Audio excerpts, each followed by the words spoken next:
Part 1, we covered the murders. The teenagers shot on a dark road the Friday before Christmas. The couple at Blue Rock Springs on the 4th of July. The hooded figure at Lake Berryessa who brought pre-cut rope. The cab driver in San Francisco who never made it home. 5 victims, 0 arrests. But here is what Part 1 didn't tell you. There is a letter, the Zodiac's very last known letter, that contains a single phrase so chilling, so deliberate, that investigators still argue about what it means today. There are ciphers that have never been solved. One of them, 13 characters long, the Zodiac himself said contains his name. And there is a theory, a quiet, serious, evidence-based theory that reframes everything we thought we knew about why the Zodiac suddenly stopped. Part 1 was the story of what he did. Part 2 is the story of what we still don't understand. And trust me, the not understanding is the scariest part. Welcome back. If you are just joining us, go watch Part 1 first, because what I'm about to tell you builds on everything we covered. The murders, the letters, the ciphers, the suspects. But if you have already been with me this whole time, then you know where we are. 5 confirmed victims, 2 unsolved ciphers, no arrest, no name, no face, and a case that has been almost solved more times than almost any other in American history, only to fall apart at the last moment, every single time. In Part 2, we are going deeper. We are looking at the evidence that most documentaries skip over. We are examining the theories that serious investigators, not internet conspiracy theorists, are still actively pursuing. And I am going to walk you through something at the end of this video that I genuinely believe reframes this entire case. Pay attention, because the details matter. They always do. The letters nobody talks about. In Part 1, we talked about the most famous Zodiac letters, the ones that contained ciphers, the ones that came with pieces of Paul Stein's shirt, the ones that made the front pages of Bay Area newspapers. But the Zodiac sent many more letters than most people realize, over 20 confirmed communications over a 5-year period. And buried in those letters, the ones that did not make the headlines, the ones that were dismissed as ramblings, are details that are genuinely strange. Details that, taken together, paint a picture of a man far more complex than the simple monster label allows. Let me walk you through some of the most overlooked communications. The Halloween card, 1969. On October 27, 1969, just 16 days after the Paul Stein murder, the Zodiac mailed a Halloween card to defense attorney Melvin Belli. Belli was one of the most famous lawyers in America at the time. He had defended Jack Ruby, the man who killed Lee Harvey Oswald. He was flamboyant, brilliant, and media savvy. Why the Zodiac chose to contact him specifically is a question that has fascinated researchers for decades. The card read in part, "Dear Melvin, this is the Zodiac speaking. I wish you a happy Halloween. I thought you could use a good scare." Then the tone shifted. He wrote that he was having terrible headaches and that the compulsion to kill, his phrase, was coming back. He asked Belli to help him. He wrote that he was afraid he would lose control again and take his 9th and possibly 10th victim. 9th and 10th victim. At that point, only 5 victims had been confirmed. Was he lying about the numbers, or had there been 4 additional murders that were never connected to him? The letter to Belli appeared to investigators at the time to be a possible cry for help or an extremely sophisticated manipulation designed to generate sympathy and public attention while simultaneously continuing to evade capture. The FBI profilers who later reviewed the letter leaned toward the latter interpretation. Belli appeared on a morning TV show in San Francisco shortly after receiving the card, directly addressing the Zodiac on air and inviting him to make contact. The Zodiac never responded publicly, but investigators have always wondered whether someone in that television audience that morning knew exactly who was watching. The Bus Bomb Letter, April 1970. This is the letter that genuinely terrified the Bay Area. In April 1970, the Zodiac sent a letter to the San Francisco Chronicle that included a detailed description of a device he claimed he had built, a bomb designed to be placed on a school bus. He described how it worked. The bomb would detonate when the bus door opened, killing the driver and passengers. He included a diagram, a rough but unmistakable diagram of a bomb mechanism. He wrote that he would wipe out a school bus some morning, shoot out the front tire, then pick off the children as they came out. The letter set off a massive panic. School districts across the Bay Area hired armed guards for their buses. Police presence near schools was dramatically increased. Parents kept children home in frightening numbers. No bus was ever attacked. Was this a genuine threat that the Zodiac ultimately chose not to carry out? A manipulation designed to demonstrate his power without taking the risk of actually attacking children? Or evidence that he was escalating in his fantasies in ways that exceeded his willingness or ability to act? FBI analysts who studied the Zodiac's letters have noted something interesting about the bus bomb threat. It occurred at a time when the Zodiac's physical attacks appeared to have stopped. The letters intensified precisely as the killings became less frequent. This has led some analysts to suggest that for the Zodiac, the letters themselves became a kind of substitute for physical violence, a way of maintaining the terror and the control without the risk of actually attacking.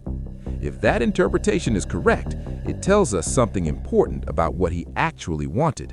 He did not need to kill. He needed to be feared. The killing was a means to that end, not the end itself. The Exorcist Letter, January 1974. The last confirmed authentic Zodiac letter arrived in January 1974, 4 years after the bus bomb threat and nearly 5 years after the Paul Stine murder. This letter was sent to the San Francisco Chronicle and referenced the 1973 film The Exorcist. He called it the best satirical comedy he had ever seen. He claimed his score was now 37, and he signed off with a demand. Me, 37. SFPD, 0. 37 victims.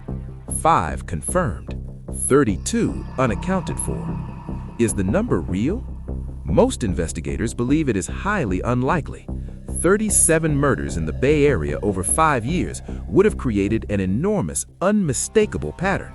Clusters of unsolved homicides that would have been connected. No such cluster has ever been convincingly identified. But most unlikely is not the same as impossible. The Zodiac operated in an era before digital case management, before centralized databases, before mandatory cross-jurisdictional reporting.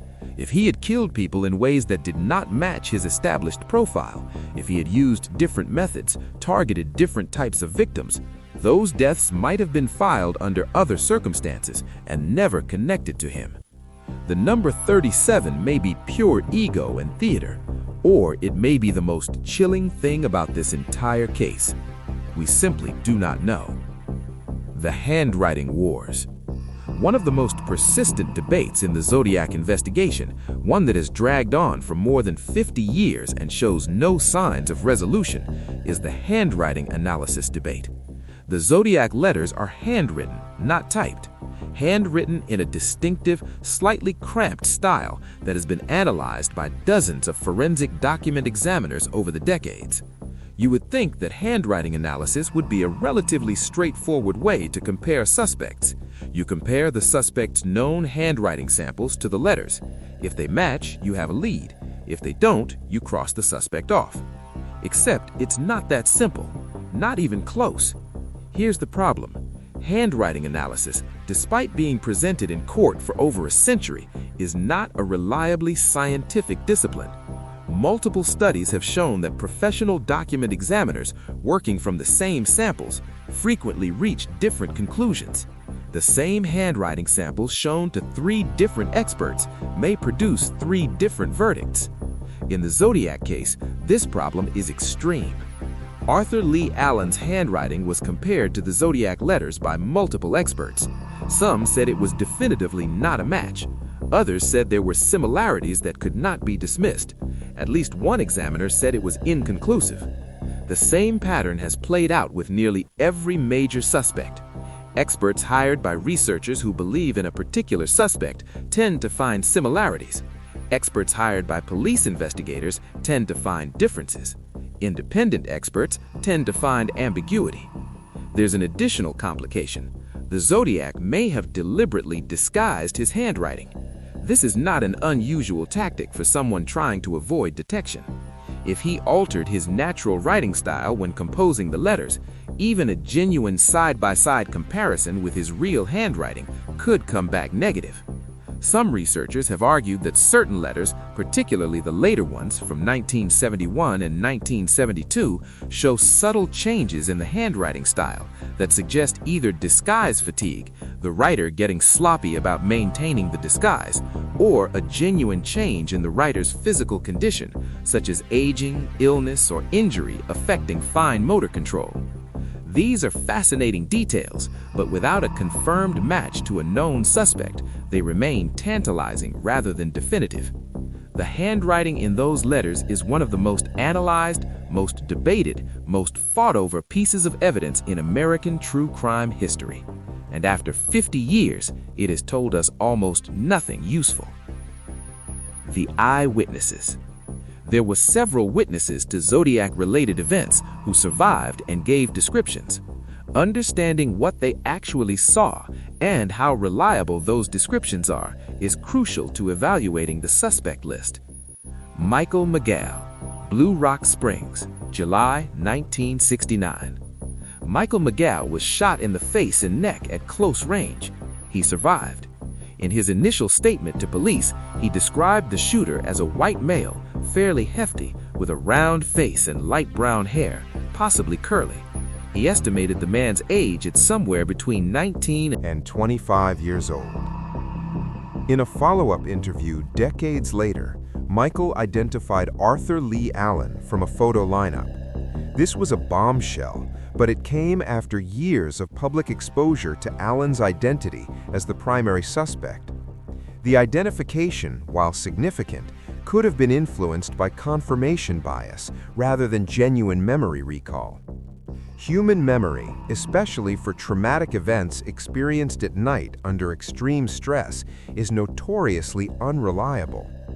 Eyewitness testimony in general has been consistently shown by psychological research to be far less reliable than courts and the public have historically assumed. Brian Hartnell, Lake Berryessa, September 1969.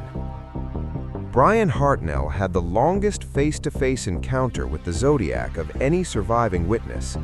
The attacker wore a hood, so Brian could not see his face, but he could hear his voice, observe his build and movement, and interact with him directly.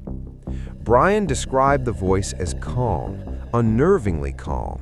No anger, no excitement, no breathlessness.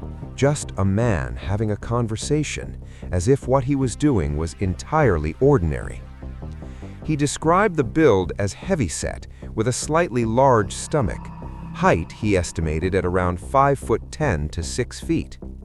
The hands, when Brian glimpsed them, appeared to be average-sized and light-skinned. The calm voice is the detail that has stayed with everyone who reads Brian's testimony. It speaks to a level of psychological compartmentalization, the ability to separate your inner experience from your outward presentation that is genuinely rare and genuinely frightening. This is not a man in a rage. This is a man who has made peace with what he is doing. The Teenagers, Washington and Maple Streets, October 1969. 3 teenagers looked out their second-floor window on the night Paul Stine was killed and watched a man they later identified to police as the shooter.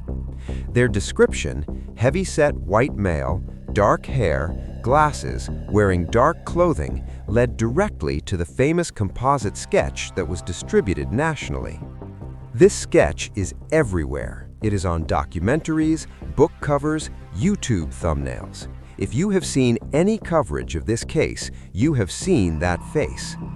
But here is something important that rarely gets mentioned. The composite sketch produced from the teenager's description does not entirely match the composite sketch produced from Majo's description at Blue Rock Springs. The hairstyle is slightly different. The face shape is subtly different. The age impression is different.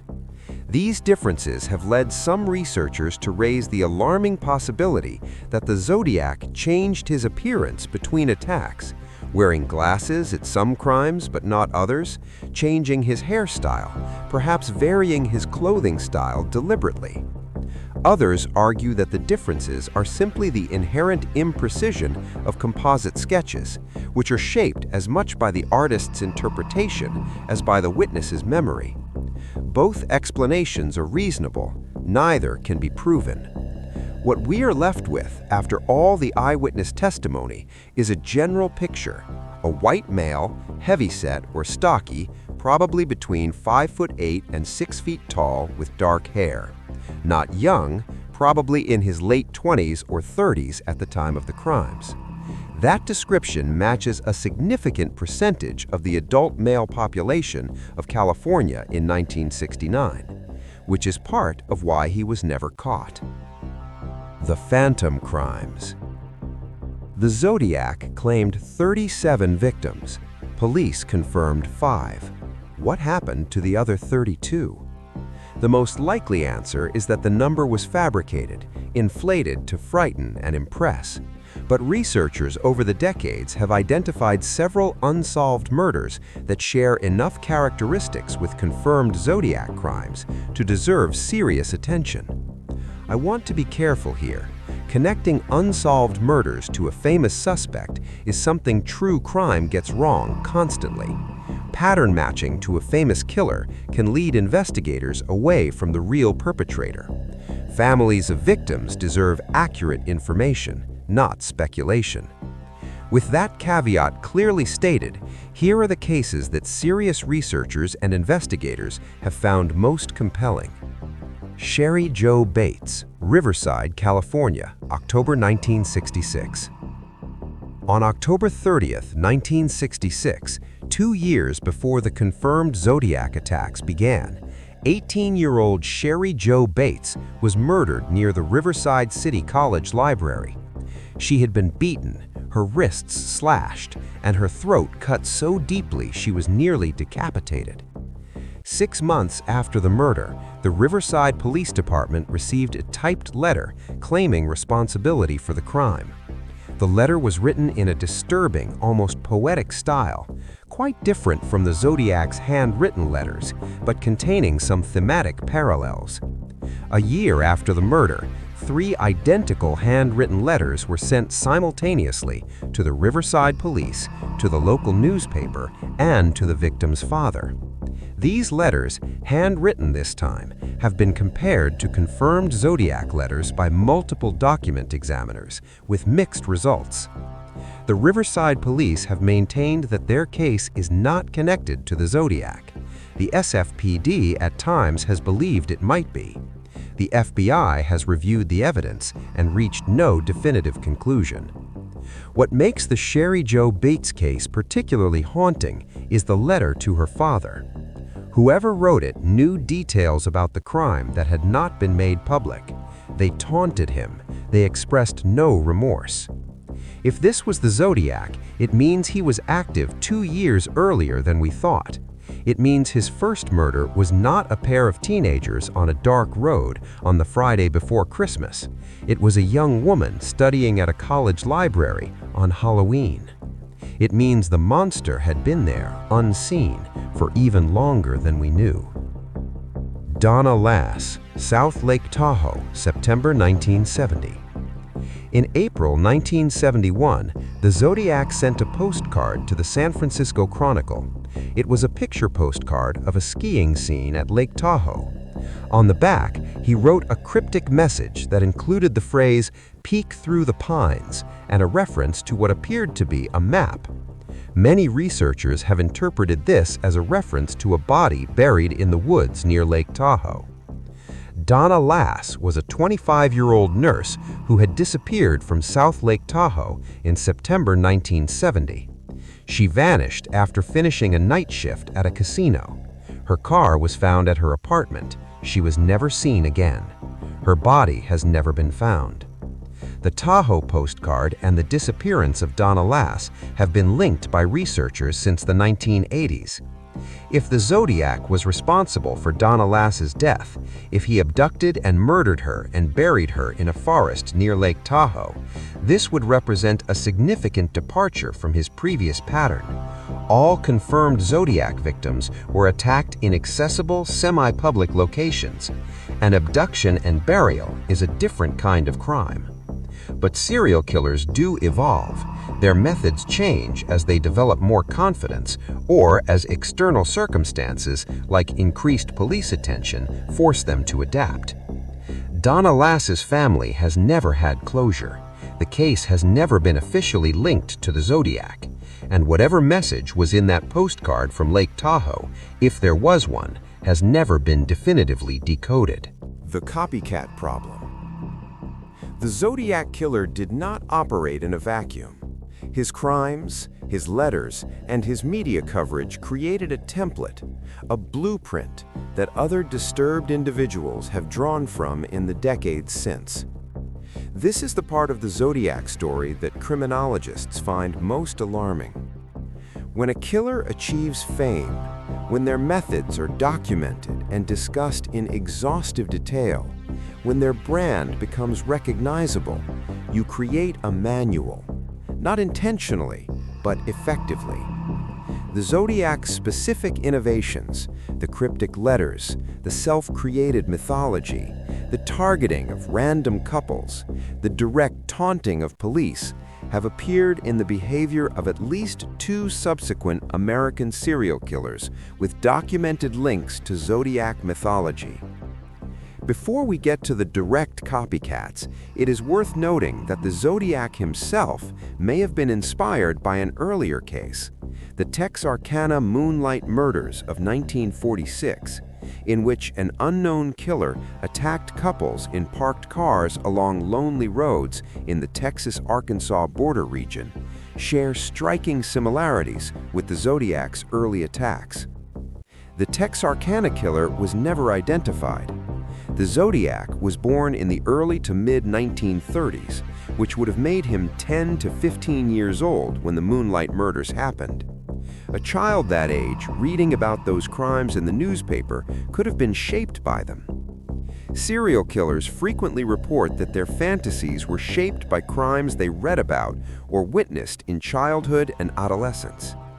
The idea that the Zodiac was in some sense a student of the Texarkana case, that he absorbed its terror and later reproduced and elaborated on it, is not a fringe theory. Several FBI behavioral analysts have noted the parallel. The most direct documented copycat of the Zodiac was a New York City killer who operated in 1990 and called himself explicitly the Zodiac. He shot several victims in what appeared to be astrologically motivated attacks and sent letters to police mimicking the original Zodiac style. He was caught. His name was Heriberto Seda. He was convicted in 1998 and is currently serving over 80 years in prison. During his arrest, he was found to have extensive knowledge of the original Zodiac case. His letters and ciphers were conscious imitations.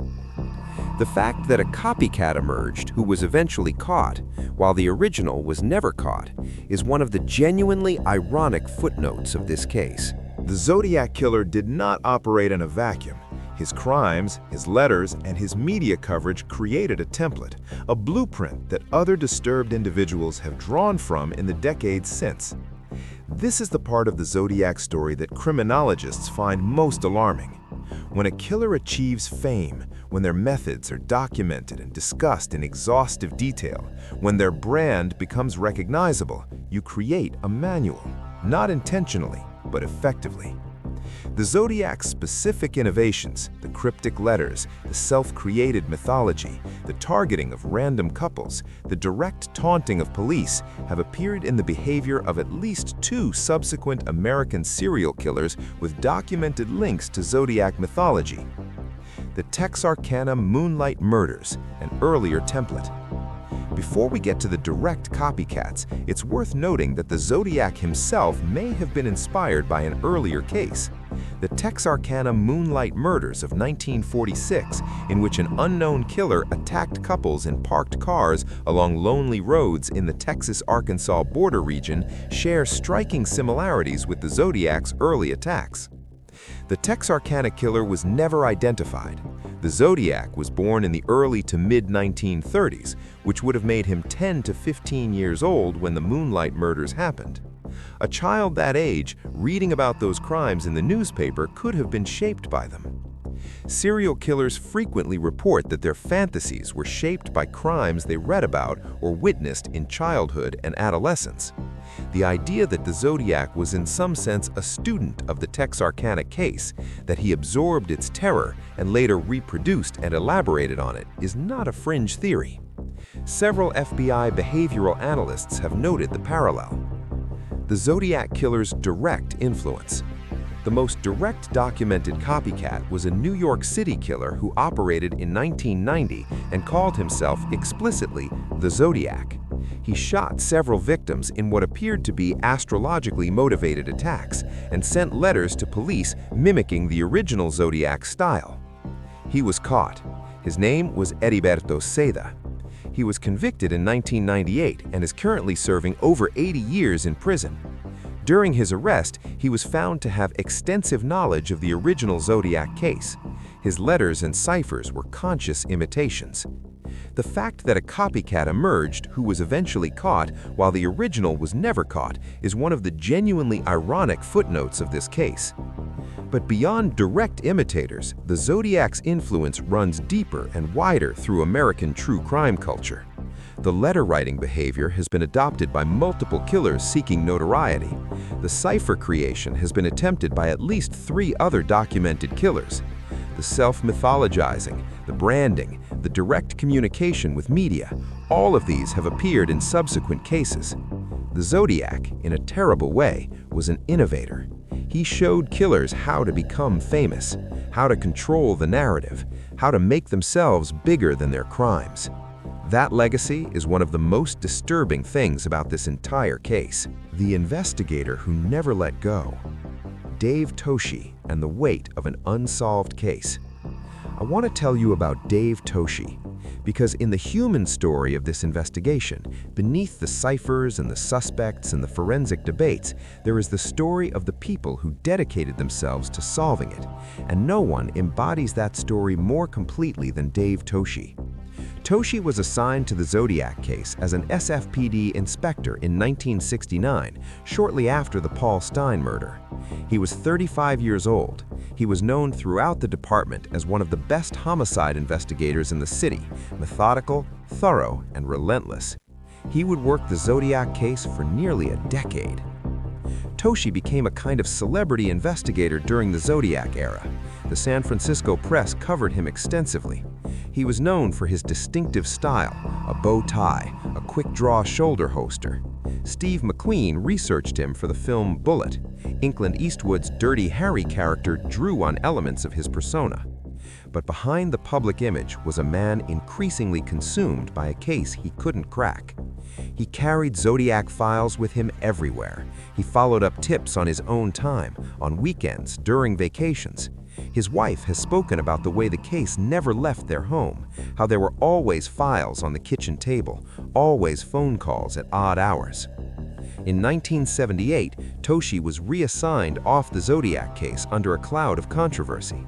A letter had appeared in a San Francisco newspaper, apparently from the Zodiac, claiming to be a fan of the Dirty Harry films, and investigators suspected that Toschi himself had written it to re-inject momentum into the stalled investigation.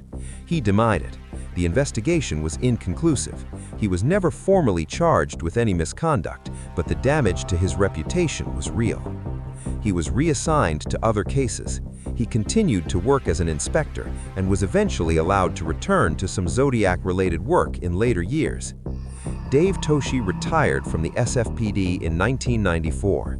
He spent the years after retirement giving interviews, attending true crime events, and continuing to talk about the case that had defined his career. He died in 2018 at the age of 84. He never got his man.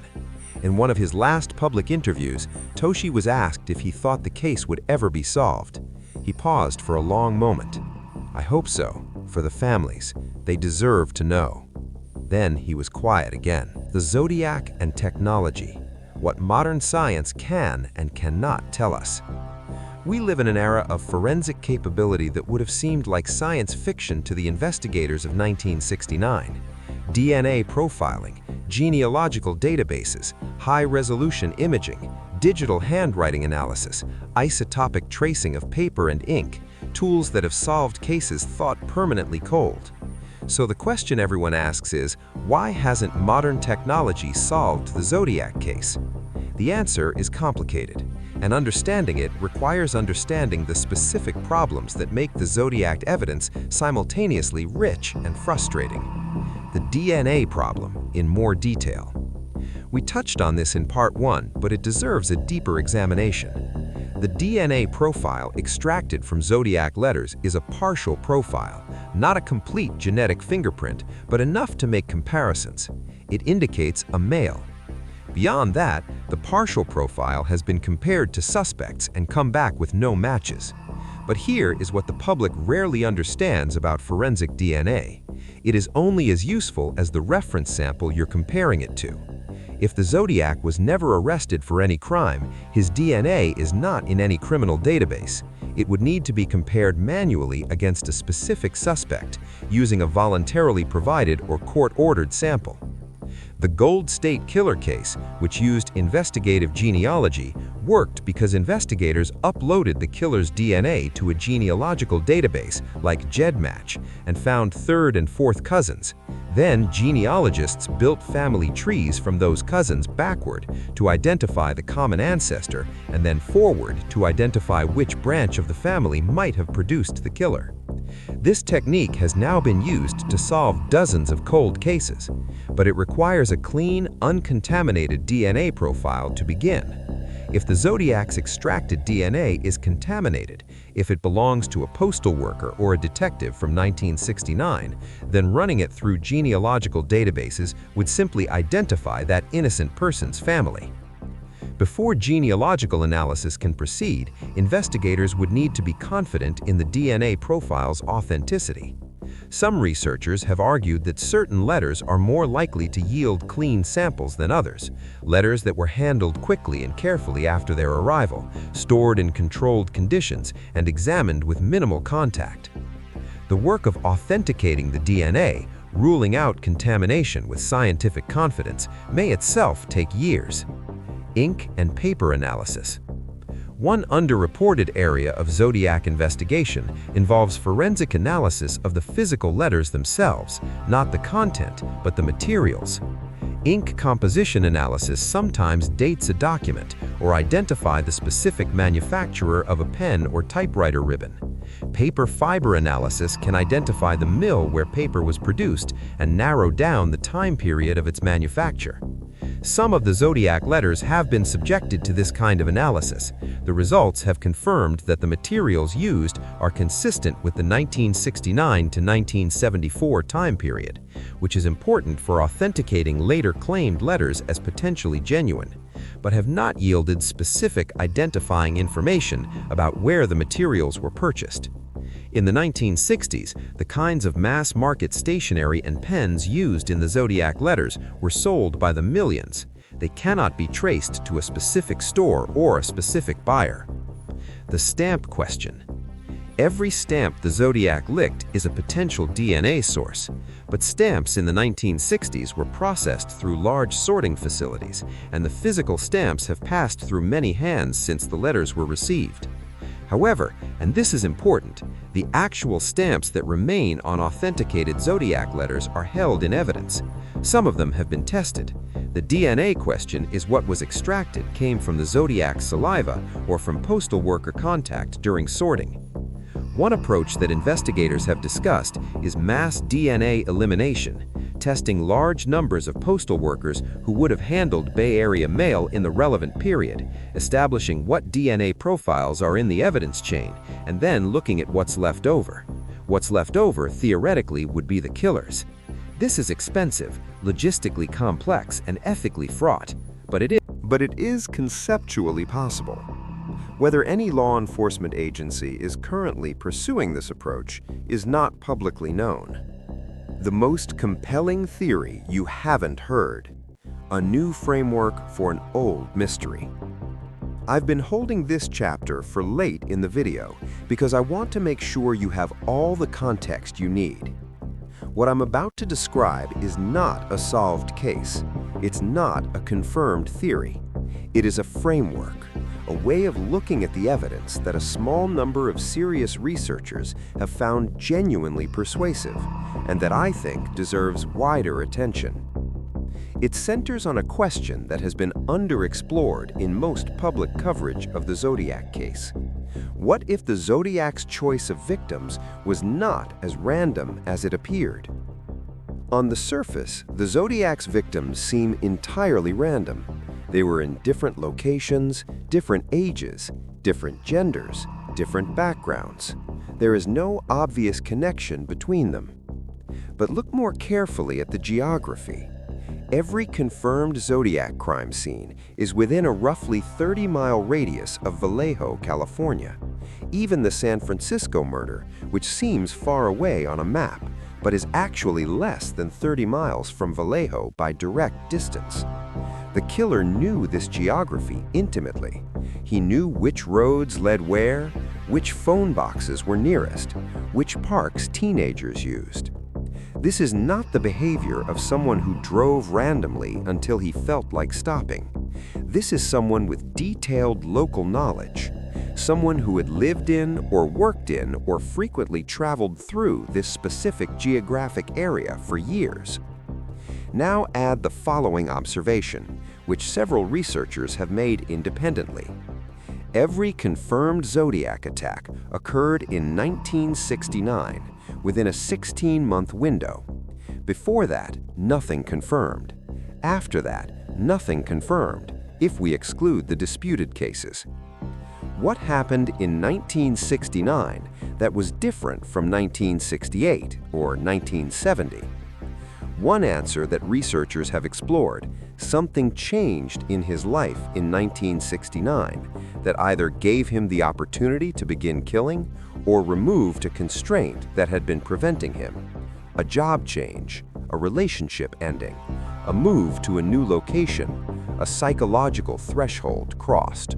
And then something changed again in late 1969 or 1970 that made the physical attacks too dangerous to continue.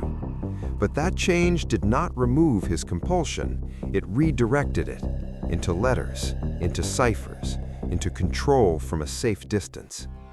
If this framework is correct, if the Zodiac was someone whose life circumstances permitted a brief, intense period of physical attacks followed by a longer period of psychological terrorism through correspondence, then the person we're looking for is someone whose life has an identifiable inflection point in 1969. Someone who arrived in the Bay Area or whose circumstances significantly changed in 1969. And someone whose circumstances changed again in late 1969 or 1970 in a way that made continued physical attacks impractical. Marriage, a new job with regular hours, a move to a new address with less privacy, a close call with police that frightened him into pulling back. Some researchers have pursued this line of thinking specifically in relation to employment records, particularly records of employees of large Bay Area employers, including utilities, city services, and transportation companies, who might have had access to vehicles and flexible enough schedules to commit crimes without accounting for their time. This is the kind of investigative approach that requires access to records that 50 years later may no longer exist. But in the age of genealogical databases and digitized historical records, more information is recoverable than investigators of the 1980s and 1990s could have imagined. The answer might still be out there, in an employment record, in a property tax filing, in a military discharge paper, in a genealogical tree that connects to a DNA sample sitting in an evidence box in San Francisco.